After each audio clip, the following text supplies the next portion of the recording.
In today's video, I'm going to tell you how to change the background color in Photoshop.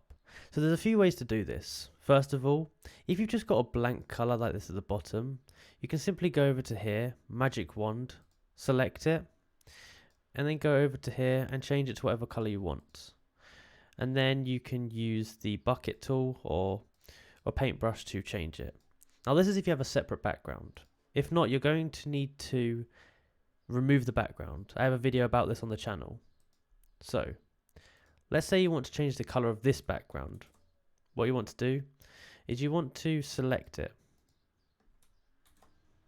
I'm going to select all of it here.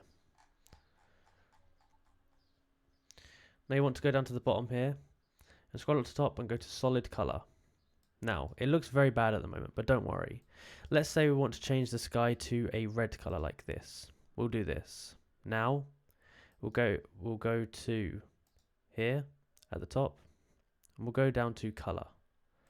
And there you can see that we've changed the background color from blue to red. That's before, and that's after. If you found this video useful, please like, subscribe, and comment down below that it worked.